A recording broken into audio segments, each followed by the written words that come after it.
The Leggs are an ordinary family. David is a farm worker. Joan works part-time as a nursing auxiliary. Their elder son is abroad in the RAF, but Pat, their daughter, is often home in her off-duty. She's training to be a state-registered nurse. Pete is still at school, of course.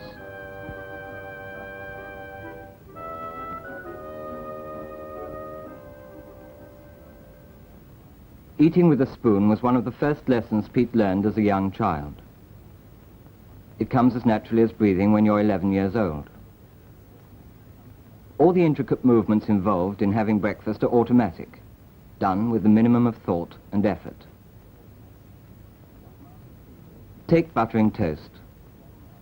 What marvelous pieces of machinery hands are, carrying out the most complex operations dictated by the brain.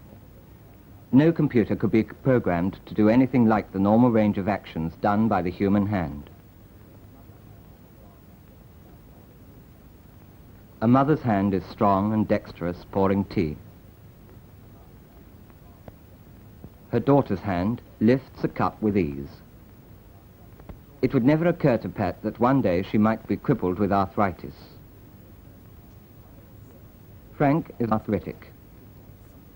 Every year in Britain alone, thousands of people must come to terms with arthritis and learn to do even the simplest things in different ways. Frank does a balancing trick with his cup on a pad like a kettle holder. For some years after he became disabled, he couldn't feed himself, but a surgeon fixed his arm at such an angle that he can spoon food into his mouth and also move his hand downwards to write. He works more than a 48-hour week in his job as an editor. Doris is paralyzed by damage to her spinal cord, which also makes her very shaky. She uses a length of plastic tube for drinking. This sort of tube can be bought at any cycle shop. Perspex is more practical for some people, as rigid as glass, but unbreakable. It can be bought in varying lengths, straight or bent, with or without a flattened mouthpiece. The common belief that drinking alcohol through a straw makes it more intoxicating seems to be untrue.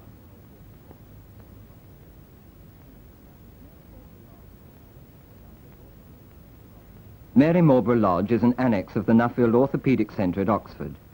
People come here from all over the country for assessment and help. A pen clip from Woolworths stops the tube falling out of the cup.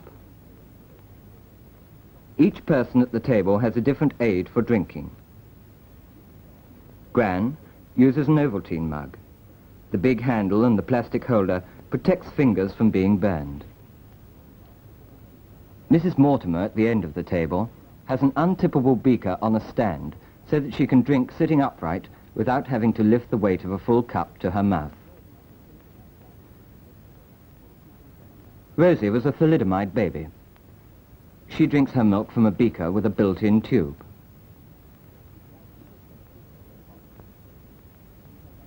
Back into a Cheshire home where Bob lives. He has ankylosing spondylitis, a disease that fuses the bones of the spine and makes people as stiff as the proverbial ramrod. Bob can't sit down. To eat standing up is tricky, so he lies down. He prefers to use techniques rather than gadgets, and his techniques are distinctly original.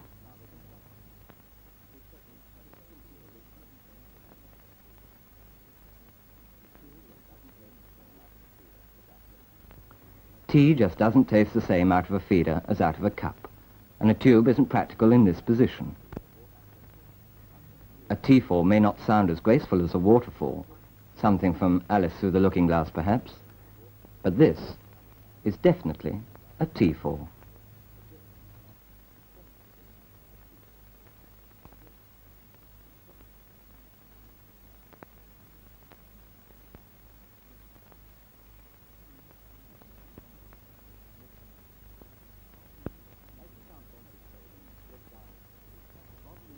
As he can't bend his head and look down at the food, Bob uses a hand mirror as a periscope. He has prismatic spectacles which are ideal for reading or for watching films and television lying down, but not for eating. Incidentally, people who can't raise their hands to their mouths can sometimes solve their problem by using long-handled spoons and forks.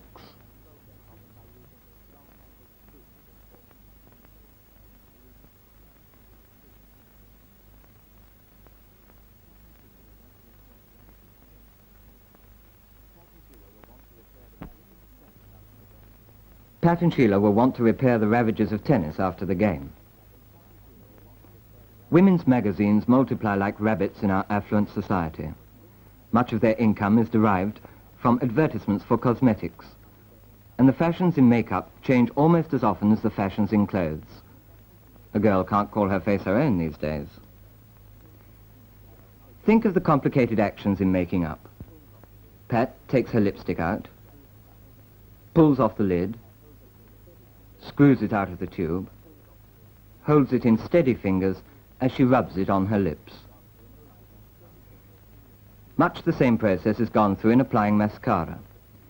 It would seem essential to have a steady hand and fingers that can grip and move freely.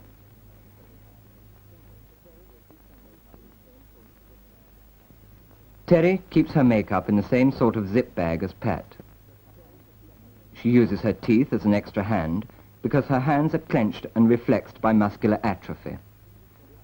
Her movements may be slower and clumsier than Pat's, yet the effect she achieves is the same. Fingers that grip and move aren't essential.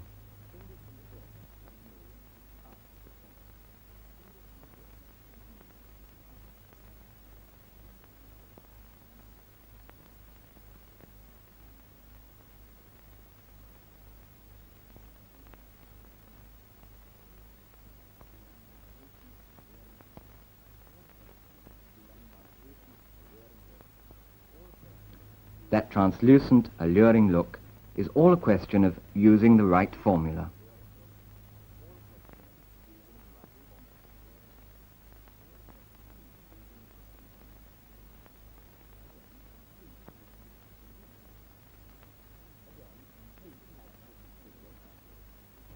Again, teeth act as subsidiary hands. Painting with a brush held in the mouth is now well known because of the Mouth and Foot Painting Artists Association. But there are many other things disabled people do with their mouths. Writing with a pencil held in the teeth, undoing tubes and other containers, as Terry does, holding objects, and so on.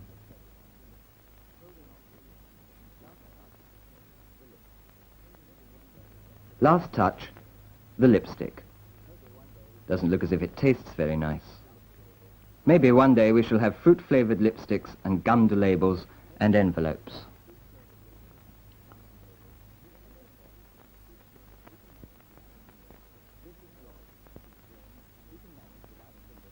This is Joy. She can manage without fingers at all. She was born with paralyzed arms and fingers, and her whole body is convulsed by spastic movements. Nevertheless, unless she's agitated by excitement or indignation, she can control her legs and feet.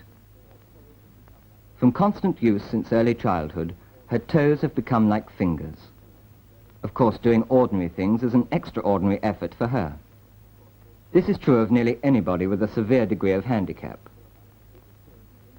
But human beings are the most adaptable of animals, and problem-solving seems to be a natural attribute. In a way, the more difficult the problem, the greater the satisfaction in solving it. Joy's handbag is no exception to the rule. Everything in it but the kitchen sink.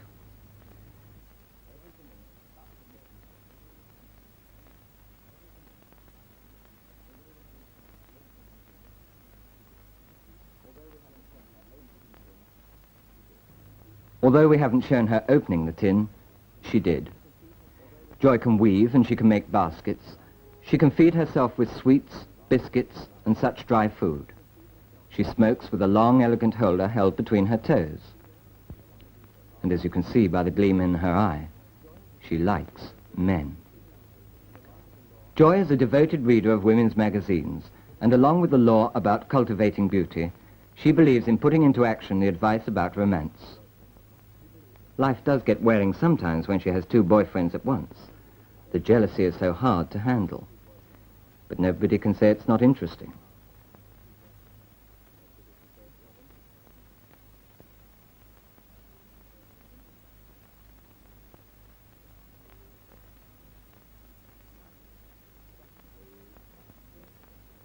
Now, for that smooth, matte surface he loves to touch. It's a strange thing, but many able-bodied people find the idea of disabled people having romances or getting married disturbing, even horrifying. Yet disability doesn't reduce the human need to love and be loved. Shaving oneself is nearly always preferable to depending on other people. Brian's arthritic and can't raise his arms, but there are always more ways of killing a cat than drowning it. A long handle to his shaving brush, and his razor brings them up to his face.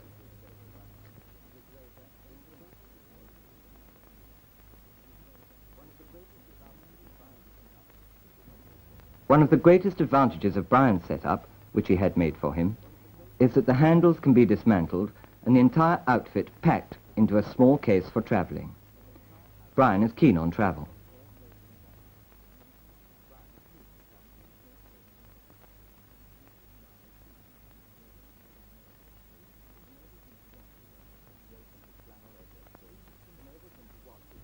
Draping his flannel over a stick enables him to wash his own face. This extremely simple solution, extending your reach by sticks or long handles, has the merit of avoiding a lot of clutter.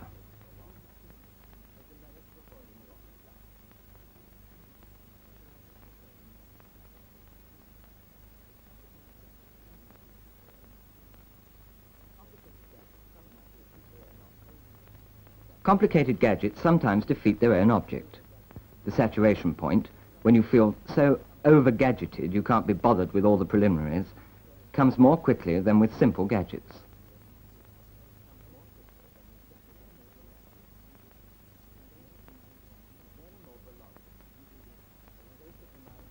Mary Marlborough Lodge again, a place that reminds one of Popskid's slogan, "We do the impossible every day, miracles take longer." Valerie's Australian. She had polio when she was a child. This glove flannel for single-handed use is a bit like an oven glove with a pocket to hold the soap. Valerie has no use in her left arm and hand, and her right arm and hand are weak. With incredible determination, she trained herself to be completely independent of help, and until recently earned her living as a clerk. She decided to see the world, travelled to England, and at Mary Marlborough Lodge was persuaded to try a more ambitious career.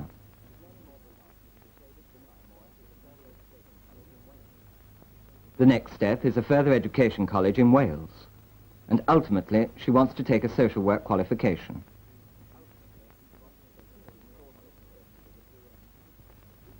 Teaching was also suggested as a career, equally suited to an intelligent disabled girl interested in people.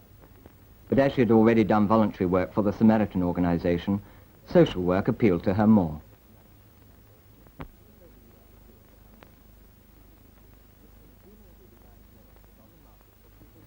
This ingeniously designed mirror is on the market for people with use in only one hand.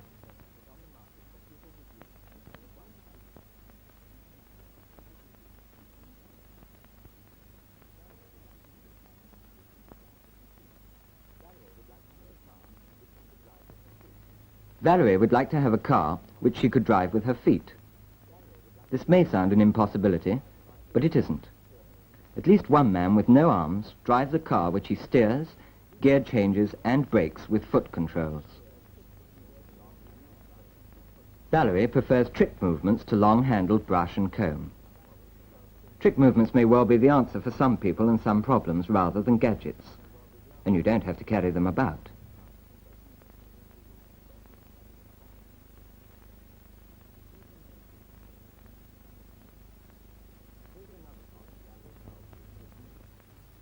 Here's another problem Valerie solved with trick movements. She could have used elastic shoelaces which make it easy for shoes to be slipped on and off without tying and untying the laces.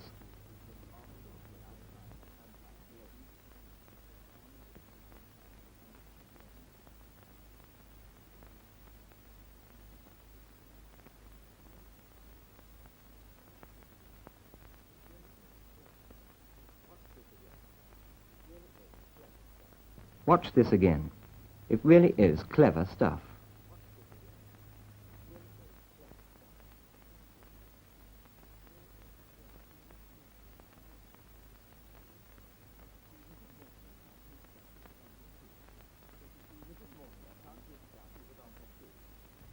Mrs. Mortimer can't reach down to put on her shoes, so she eases them on with a long-handled shoehorn.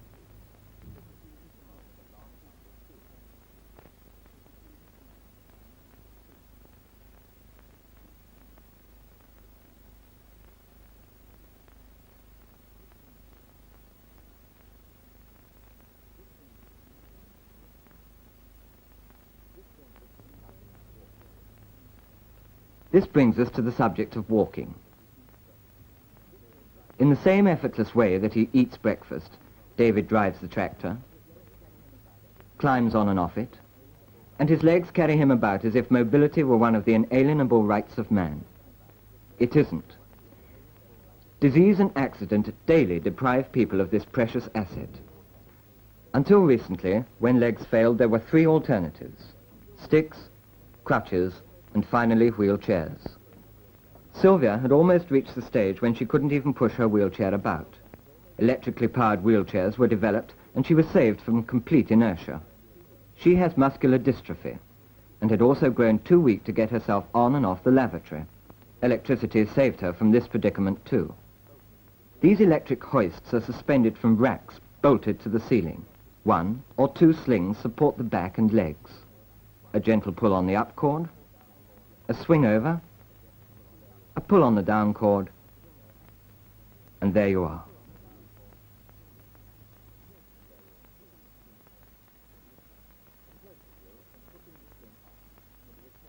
A closer view of hooking the sling on for the return journey. Electric hoists are invaluable equipment for getting in and out of bed as well as on and off the lavatory. To some people, like Sylvia, they restore independence. To others, more helpless, they can make living at home still possible after their relations get too old to lift them bodily. Hoists lift the heaviest person with no exertion at all.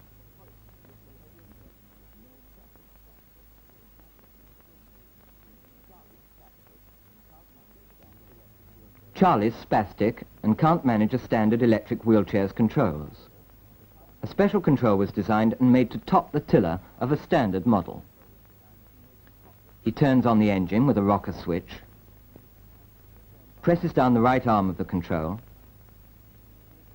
and he's away. To get into second gear, he presses down harder, and to reverse, he presses upwards. Bob's wheelchair has 2 motors which drive directly onto each large front wheel. The controls are similar to the gear change on a car. The advantage of a 2-wheel drive is that you don't need the strength or range of movement necessary for steering a tiller control.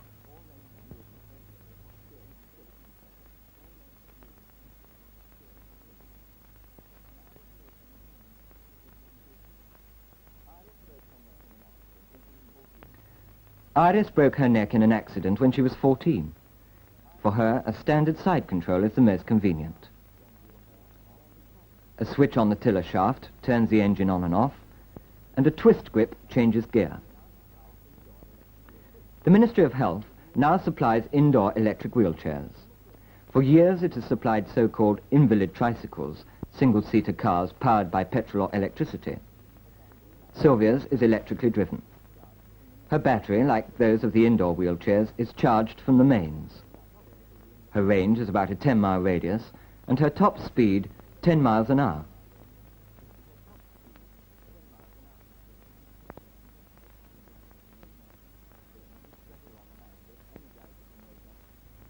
Pressure on the hand grip energizes the motor, and steering needs little effort. A switch on the steering column is pushed back for reverse, on for forwards.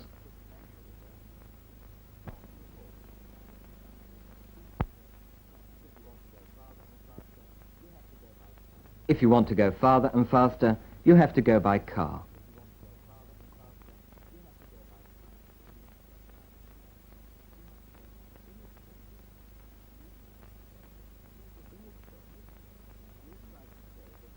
In this film, we have tried to show that although disability literally hampers one's movements, it's not the end of a normal life.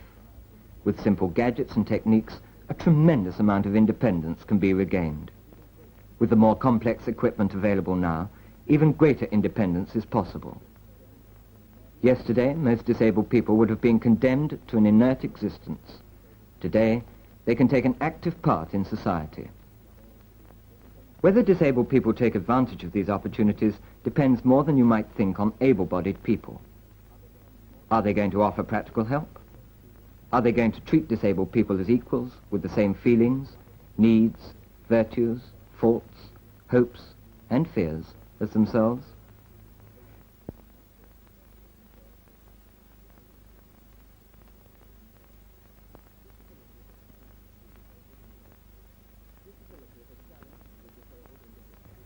Disability is a challenge to the disabled individual. Is he going to sink into a morass of apathy and let it overcome him, or is he going to overcome it and live to capacity? This does depend greatly on his character, but not entirely.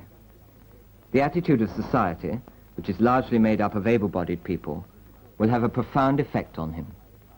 What is the good of spending vast sums on high-powered physical rehabilitation if he then returns to a society that rejects him?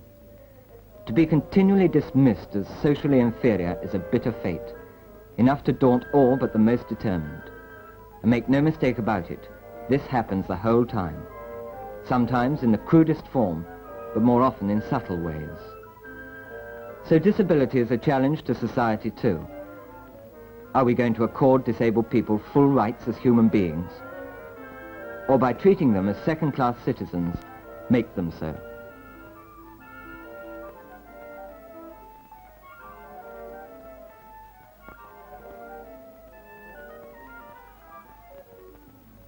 Four disabled people and one able-bodied person made this film. Laurie Moore was the cameraman. He could not have managed with Schiffner's help.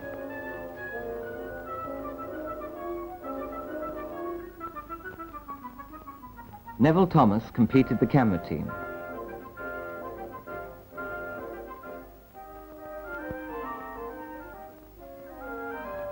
Neville and Brian Lyne did the cutting and editing together.